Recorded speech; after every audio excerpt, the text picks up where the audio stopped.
It's for all the dreamers out there. You're gonna be great.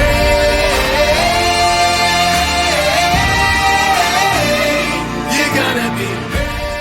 Hi, and welcome to the Coaching for Change podcast. I am your co-host, Pete Berman. I'm the co-founder and chief operating officer at Coaching for Change. And I am Marquis Taylor, the co-founder and CEO of Coaching for Change. Thanks for joining us today. Yeah, we're really excited to be with you on our first season of the podcast, and wanted to provide some context in this first episode about who we are and what Coaching for Change is, what we've been doing to get to this point, and why we're so excited about being able to bring this first season of the podcast to the world.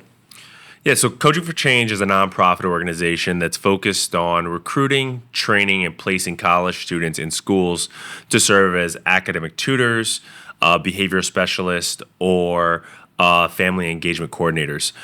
We've been doing this for about 3 years in this model, but historically, Coaching for Change has been around for 11 years. It started off with the idea that we could change young people's lives by helping them become mentors. So we're here today at the Henry Lord Community School in Fall River, Massachusetts, part of the Fall River Public School District. They are an amazing partner of ours. I think our biggest partnership right now. We're working 5 different schools across Fall River and even hope to expand that as the years go on. But Henry Lord Community School is very special to me, to us. They were our first partner in Fall River, and Principal Bronhard, Dr. Bronhard, Dr. B, as people call her around here, was an amazing leader of this building for as long as we have been here, and just recently became the deputy superintendent. Shout out to Dr. B, congratulations on that. But we just want to say a special thanks to the Fall River Public Schools for giving us the opportunity to film here in a place that means so much to us. And I think this classroom specifically is one of the ones where our mentors are working and our after-school programs take place right here. So it's always cool to be in this space. Yeah, and Coaching for Change has a unique model. We go to colleges and we recruit college students that are freshmen, sophomores, juniors, and seniors. They're majoring in psychology, human services, public health, education. And we want to provide them with an experience that allows them to understand what does it mean to be a professional and help them develop those skills. So we partner or pair them with a school that is looking for more academic support. They're looking to help students struggling with behavior and also looking to improve family engagement. And so by partnering them with a school, they're working with either a teacher, a guidance counselor, or a vice principal. And that's where the school partnership really begins. And it's tailored to what that school needs. Then our college students work anywhere from 6 to 12 hours per week in that school. On a bi-weekly basis, they work with their teacher or the school professional school staff to help guide them with whatever challenges they face on a day-to-day basis. But then Coaching for Change provides that college student with a college coordinator who helps them also develop their job skills. And this goes on for an entire year. And all of our college students are paid for the time that they're spending in the schools. And what we've seen is a really powerful dual impact. Immediately, we're seeing kids improve their grades, suspensions are being reduced, and parents and family members are getting more engaged within the school community. And then on the flip side, we're having a lot of young people that want to give back and work in human services express interest in becoming educators upon graduating. So being able to have that dual impact is a really powerful impact that results from the partnerships we develop with schools and colleges. Yeah, I get really excited about our new model, especially being so inclusive to bring in college students from every different major out there and offering a lot of flexibility thanks to all of our school partners to have 4 hours a week or 8 hours a week or 12-hour a week different placements that fit for college student schedules. Yeah. If you need a Monday morning or a Thursday afternoon, we'll make it work. And it helps to expose college students to a career that they might not have been considering already. I know a lot of education majors eventually have their student teaching placement as juniors or seniors even. But most people, as they go through school, don't think of themselves as being a teacher, a guidance counselor, an administrator, whatever kind of school support role that a lot of these schools are offering, and there's a whole bunch to choose from. But by bringing in these different college students from all different backgrounds to come experience work in a school, what is it like to help a student on a day-to-day project or learn something new, and the magic of that with the flexibility of teacher schedules and all the fun vacations and benefits, and a career in education can be so rewarding. And so hearing from the different college students that say, ooh, now I think I could really work with kids in this way, and some of them it's right in school, some of them now I want to be a social worker or whatever it is. It's really awesome, and a lot of our schools have now started hiring our graduating college students, so we're really creating this pipeline of future educators, and it's coming true this summer with our new partner in Matt's charter school. They were there for 3 weeks, and they were so impressed with one of the mentors that he got hired by the end of that summer to start this school year, and those stories are popping up left and right for us right now. It's really exciting to see. So I'm curious, can you tell everybody a little bit more about how did you come up with the idea to get to the place of using coaching and leading in athletics and education to become what we've become? So I started Coaching for Change while I was in grad school as a project coach fellow at Smith College. That was such a profound experience because they flipped what sports meant to me. I was always thought of sports from being an athlete and from an athletic standpoint. I never really thought of it from the standpoint of all the things that go into helping kids and people be athletes. And so at Project Coach, what their model was if you train a high school student how to coach, they then become a leader. And what does leadership look like? It's being able to communicate. It's able to plan. It's able to have conflict resolution skills. It's being able to give real compliments, right? And build relationships. Adapt in the moment. Yeah. And so that entire concept really had a profound impact on me because we were working with kids in Springfield, Massachusetts on a weekly basis, training them to be soccer coaches. But what I recognized was that we needed to do more because at the time when I was in grad school, it was every 11 seconds a kid was dropping out of school. And that was a powerful stat to me. And as I reflected on my own upbringing and what that meant, I was the kid that struggled academically. I was a B minus C plus student at best. I was the kid that was sitting next to the teacher and getting kicked out and going to the principal's office. I was the kid whose mom was always in a principal or teacher's meeting. And as I reflected on it, I started thinking about all of the challenges I had, and I wish I had a mentor or a coach that could go into the classroom and sit with me. I wish I had a college student who could help me not pass notes in class. I wish I had someone that created a more fun environment for me and my mom to have when at school. And so being able to utilize college students in a really powerful way is where it all came from. how can we utilize college students to provide the support that so many kids need, especially at the time when school was not thinking about culture, it wasn't thinking about relationship, it wasn't thinking about social emotional learning. It was just about getting the math grade or improving your test scores.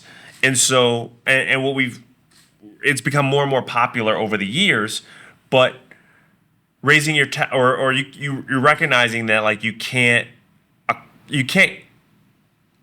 do well in school academically if you don't build the relationships and have the community that invites you to be there. Yeah. And so that's where Coaching for Change really came from. It's this idea that we want to create a space where young people can get help. They can just get help.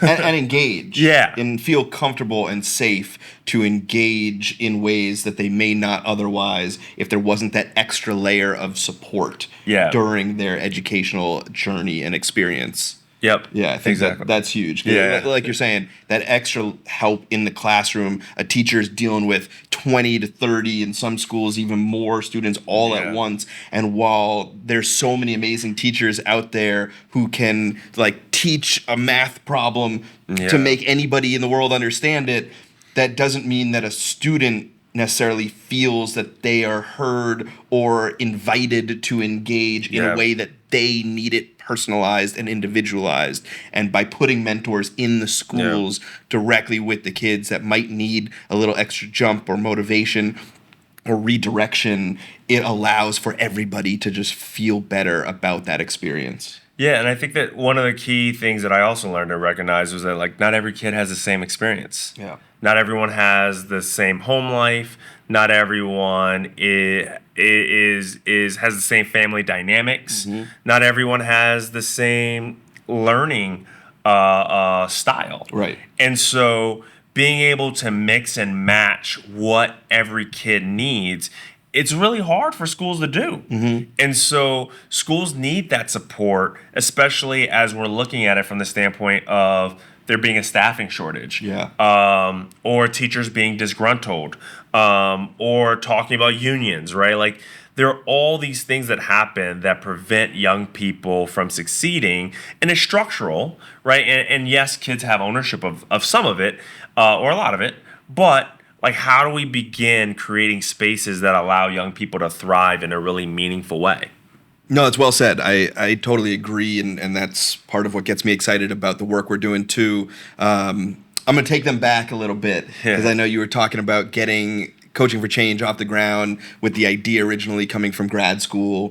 And when I met you, you were working at the Boys and Girls Club as the program director. You had piloted Coaching for Change as, I think, just a summer program, and we're hoping to transition it into an after-school program. This is before we got all the amazing staff we had now to help us make that transition in school and shift the model.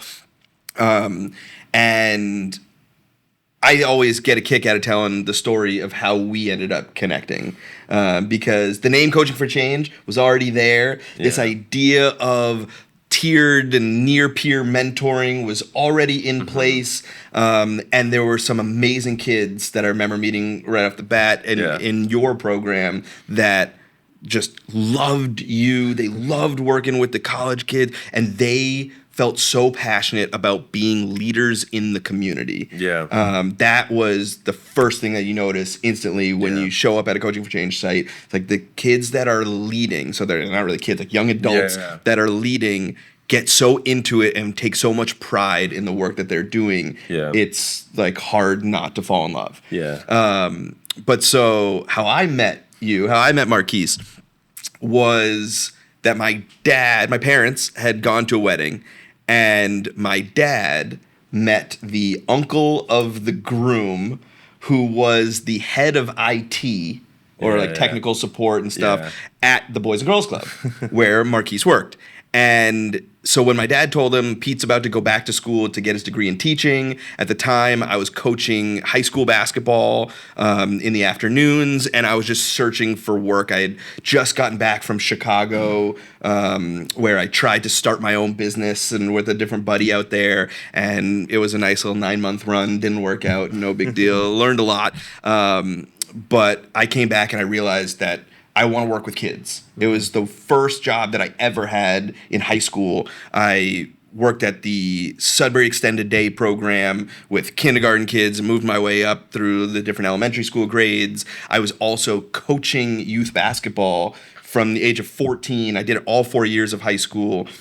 The first year I had a senior kid being my mentor, and he would drive me to practice and stuff like that. But eventually I got my license, and me and a buddy took over our own teams. And coaching youth basketball was the first time I think I really created a game plan, learned how to communicate with the parents. Like, I'm 15 years old realizing that these 4th and 5th graders that I'm coaching need to know what to do. The parents need to know what we want to do with the kids. Yeah. I'm staying up at night writing my lineups for substitutions and stuff like that. So when you were doing coaching as transferable skills, it made all sense in the world to me. That's how I learned mine too. Yeah. So yeah, my dad met this guy. The guy says to my dad, "You gotta set Pete up with Marquis. He's combining education and coaching. There's a little bit of sports, but it's really more than that. It's about helping these kids connect transferable skills to make their educational journey more successful. Yeah. Have Pete come meet Marquis." And so I show up to the Boys and Girls Club one day in a suit and tie with a leather notebook and like a laminated resume, and you come running up from the gym in like a ripped Coaching for Change shirt and gym shorts, and this is like your place. You were like the king of the club at the time. And I hand you my resume, Mr. Taylor, it's great to meet you. And you're like, yeah, listen, like, here's what we're doing. You gave me the spiel of how it goes there. You're like, listen, I got to be totally honest with you. I don't have any money for this, but I could use some help. And if you have the time and willingness to volunteer, I think there's a lot of cool stuff we can do here. Yeah. And luckily, I wasn't employed before the hour of 2 p.m. And so I said, okay, as long as it's cool with you, I leave by 2. I got to go coach in the afternoon. Yeah. Awesome. So that was September 2012. You had just finished that 2012 summer program, and we're about to launch the after-school program. Yeah. And so I worked with you on a volunteer basis for about 6 months. I think it was March. At that point, I had really learned where you were going. You taught me how to write lesson plans and game plans, because I hadn't gone back to school yet to be a teacher, but you had your degree in it. And so I wrote practice ones all the time in your office. I would hand them in to you. How would Doc Rivers be a coach? And you were like, bro, nobody's going to care about how Doc Rivers is a coach. And so I had to go back to scratch. But in March, I remember you took me out to lunch one time, and you were like, hey, I think you really got the concept of what we're going for, and you're really getting a hang of this work. How do you feel about being the co-founder of Coaching for Change? You keep running the on-the-ground programming stuff. I'm going to help you in the back to plan it all and help navigate the resources, but I'm going to go out and raise us some money so that we can actually have salaries by the time we start for next school year. And of course, I was ecstatic. Like, I had fallen in love with the program. The kids in Brockton, where we were working at the time, were so amazing. And they were so into it. Everybody was happy we were there. And so it was a no-brainer. And yeah, by the next school year, we were invited to go into a school. Yeah. And then once we started partnering with schools, things were amazing. Like, that's where life took off. And I think that, like, one of the things that, like, really it speaks to the story is that, like, when we first started, we really didn't know what we were doing. No. The only thing that we agreed upon that we wanted to make sure we, like, honed in on was identifying kids that had really low self-esteem. They were struggling either dealing with losing, they were struggling with their temper, they were struggling with their identity. They were homeless. Their families were like involved in gangs, and like that's who we went to work with. Yeah. They had, and I think that it speaks to what you're talking about is like they wanted a home, they wanted a space where they could feel seen, and they had a voice. Yep. And I think that's what created that attachment to what we're talking about. And it created this bond and family of like we didn't have to be perfect. Right. We could figure things out. And I remember writing a lesson plan myself. It was on business. It was how do we create a profitable summer camp, a 1 week summer camp. And the whole thing was about income and expenses. And like I taught the kids for like a solid 60 minutes. And when I was done, they had no idea what I was talking about. Yeah. And I was like, all right, let's go like let's go like figure out how are we gonna where's the income coming from and how much is it gonna cost us. And they're like, yeah, I have no idea. No idea what you're saying. Yeah. You just said a bunch of words. We spaced out, and yeah. And then you have to like figure out how to like what do you do next, right? And that was such a cool moment because once I got past the fact that I got embarrassed, right? Yeah. It was how do we move forward from here, and I think that's kind of the story of Coaching for Change is like how do we move on from here? Yeah. Which has helped us grow to serve so many kids between Massachusetts and Rhode Island. Yeah. But being able to find that place for kids to find themselves. Yep. Whether it's finding their voice, whether it's building confidence with academics, whether it is just engaging the community in a meaningful way. That's really the heart and soul of Coaching for Change. Yeah, building that safe space and a sense of belonging, as well as a place where they can explore. Like it's okay to fail. It's okay to try and realize I'm not so good at this. Yeah. And be vulnerable with them. I think one of our strengths that we've always had is admitting to people like, listen, we're going to try something today. Yeah. We have not tried this yet before, but I'm really excited about it. And if we figure it out together, I think it could be really cool. And that allows other people to bring that same energy. A kid X or Y would bring us ideas and be like, oh, can we try this tomorrow? I think it could be really cool. And it's like, you know what? Yeah, let's do that. I'm going to build that into the lesson plan tomorrow. We're going to adapt what we're doing, and we're going to try Tommy's idea. Right. We're going to try Janika's idea. We're going to I miss those kids. So on this break, since we are talking about what used to happen back in the day, I'm curious what comes to mind to share your favorite impact story when you saw something special happen with the kids or mentors. I think it was a collective group. Okay. It wasn't just one kid, but I think that the memory that still gives me chills is the first summer I did. So Brockton has this Brockton After Dark program. And so during the day, I would have 10 high school kids work with me, and I had 2 college kids working with me. And we taught them how to coach. And these 10 kids from Brockton didn't like basketball, was not interested in basketball. They just wanted a paycheck. Yeah. And so every single coaching session we had was a disaster, right? They weren't listening. They didn't care. They were like, but then once we started putting the camps together, right? So our high school students and our high school and college students were working together to run a Brockton After Dark basketball program for elementary school students. But every night for 90 minutes, our college students built relationships with kids. they went from being the shy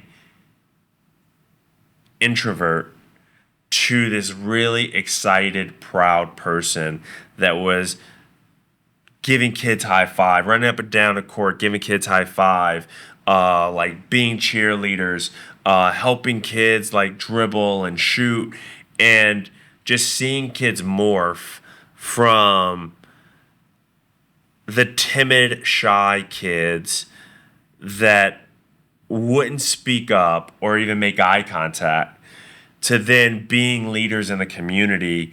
And they wore their Coaching for Change shirts with such pride. Mm-hmm. That was like a powerful moment for me. Yeah. That I was like, this can work.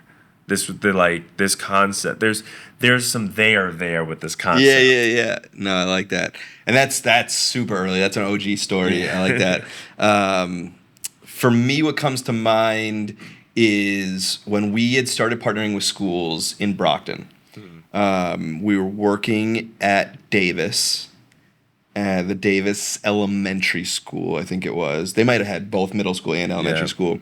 But there was, my two memories from Davis in the opposite programs too. So the Davis Elementary School program, the principal asked to review our list of mentors before we came to the school with the college kids and the high school kids. We were bringing both age groups to the elementary and middle schools. And she looked over the high school list and saw a student that she had in Davis and said, this kid was a real troublemaker here.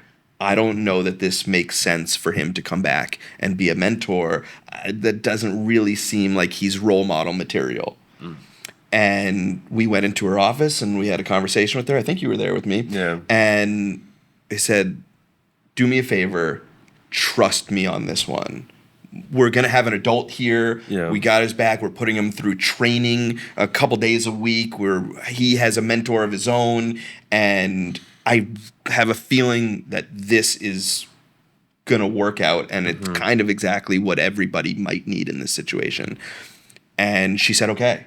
She said, I'm going to take a risk, but I need you to keep an eye on him and I'll check in with you guys about it. And she approved. And one day, I think it was like week 2 of the program. Yeah. And there was a student in the elementary school, and he was throwing a fit. This kid wanted no part of whatever activity we were trying to do with them. I think it was even free time, and we needed him to be on a computer. And he was like, I don't do computers. I'm playing basketball. Like, we don't have the gym right now. Like, I need you to work with me. And the kid storms out of the library.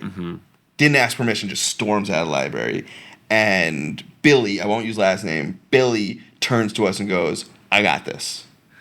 And Billy was the kid that the principal was unsure about. Yeah. And so we said, okay, you got this. And he runs out the door and he goes and stops the kid and says, hey, mind if I walk with you?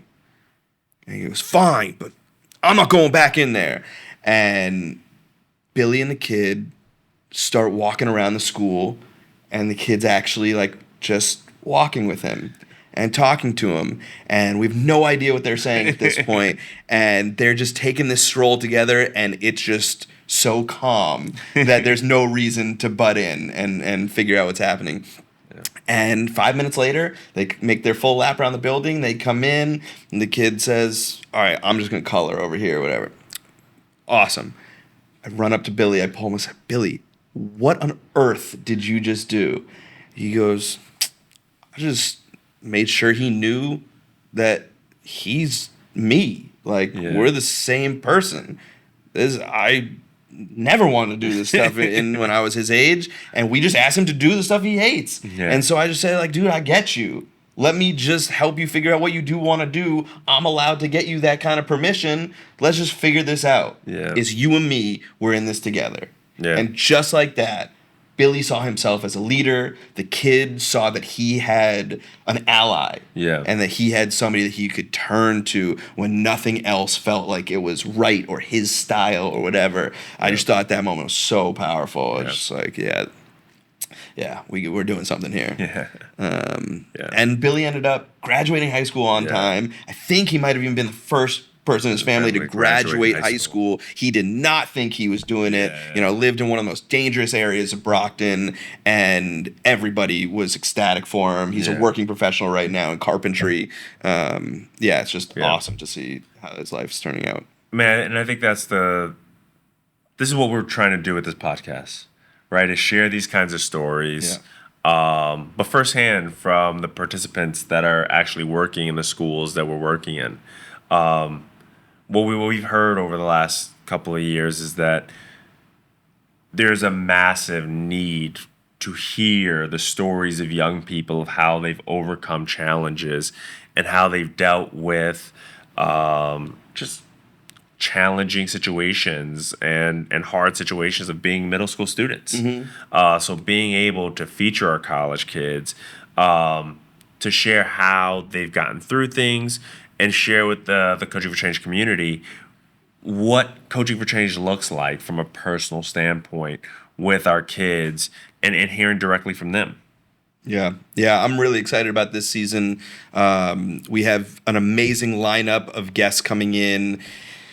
Students, some who are mentors with us, some who aren't. But I think the line of success is clear for all of them, that there's so much working against them, the way it's relatable to so many of us, that there are going to be obstacles in your way. That if you're trying hard, you will experience failure. That's what comes with trying hard. The old saying, people say, if you've never failed, you're probably not trying hard enough. And the guests that we're bringing in have tried, they've failed, they've had challenges, they've found ways to get help and to try new things and to broaden their horizons and really figure out where success is and what success looks like for them. And those stories should be inspiring to the next generation coming up. Hopefully, if there are people out there even similar age that need to learn what else is happening for people in my age, who's out there that's like me, and to all the adults out there that have been through this, hopefully you see some of what you've gone through in this new generation, that all the different generations aren't so different. Your story uses different words. My story uses different words than their story, and it will continue. But the tools have changed. The tools have changed, but the elements are the same. And to see what they're doing to adapt, to make it through is awesome. I love this, and I'm really excited about what we're bringing to the table. Definitely. On that note, tune in. We invite you to come back throughout the fall to hear the Coaching for Change podcast. You gotta hear this. Guaranteed fun, some laughs, some vulnerability, maybe a couple tears. We'll see what happens. But it's all in good faith. It's all out of love to help share that we're all in this together, just trying to find out what our individual path looks like and how can we help each other to make this all a better place. Awesome. Tune in. Looking forward to it. Thanks. You're gonna be This podcast is presented by Coaching for Change, empowering college students to ignite change in the next generation. A special thank you to our inspirational podcast participants for sharing their stories with all of us. To the amazingly talented Trey Mutava and Mutava Music for the soundtrack to this podcast. To the Fall River Public Schools for donating the space. To Rowan Edwards for filming and editing this podcast. And of course, to you, our listeners.